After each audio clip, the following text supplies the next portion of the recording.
Some people ask to us, does the Bible actually speak to the issue of the ordination of women? Can women be pastors? Does the Bible condone women in other offices of the church? Men and women of good will differ on the response. I read interesting quotes on the internet, let me read for you folks.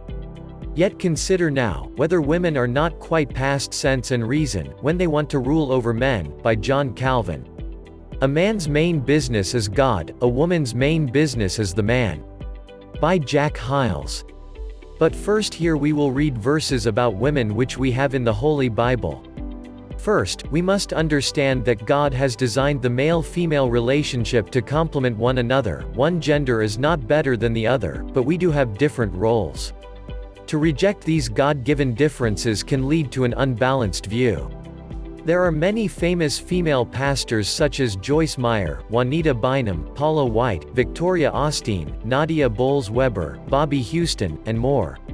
Many verses God give us which teach us women should not preach in public like Timothy 2:12, but I do not allow a woman to teach or exercise authority over a man, but to remain quiet. The Greek words for woman and man in 1 Timothy chapter 2 could refer to husbands and wives, not men and women in general. However, the basic meaning of the words is broader than that. Further, the same Greek words are used in verses 8 to 10. Are only husbands to lift up holy hands in prayer without anger and disputing, verse 8? Are only wives to dress modestly, have good deeds, and worship God, verses 9 to 10? Of course not.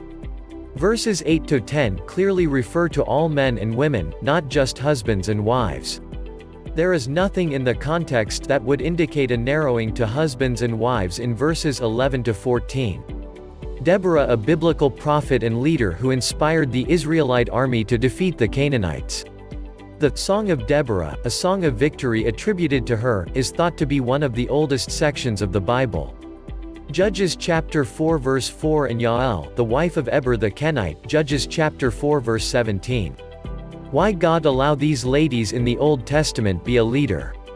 Or the God of the New Testament is different from the God of the Old Testament? We need to understand here what God is teaching to us. I think where there is a great need for Paul to teach this, women must be overstepping their bounds and not caring about the honor of their husbands. God first created Adam, then created Eve. Then made Eve submissive to Adam. The women there may be inferior to the men, but God taught us in the Bible or the man has to take care of all the arrangements while staying ahead. But we also see that God made Deborah the leader. And because of this he made his people victorious. 1 Timothy was written to Timothy, the pastor of the church in Ephesus. Ephesus was known for its temple to Artemis, and women were the authorities in that branch of paganism. Therefore, the theory goes, Paul was only reacting against the female-led customs of the Ephesian idolaters.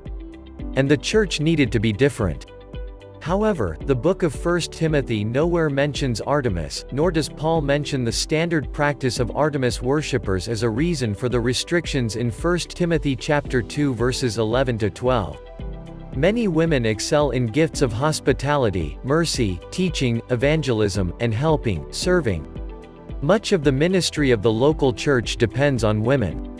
Women in the church are not restricted from public praying or prophesying 1 Corinthians chapter 11 verse 5, only from having spiritual teaching authority over men. The Bible nowhere restricts women from exercising the gifts of the Holy Spirit 1 Corinthians chapter 12. Women, just as much as men, are called to minister to others, to demonstrate the fruit of the Spirit Galatians chapter 5 verses 22 to 23, and to proclaim the gospel to the lost Matthew chapter 28 verses 18 to 20, Acts chapter 1 verse 8, 1 Peter chapter 3 verse 15. Women are encouraged to teach other women Titus chapter 2 verses 3 to 5. Also keep in mind that it is Jesus Christ who said that in heaven we will not be like men and women. Christians live three kinds of life. One is living in the flesh on earth, the other is in heaven with God, and the third is living on earth practicing heavenly life through the Holy Spirit. Remember, we are not men and women.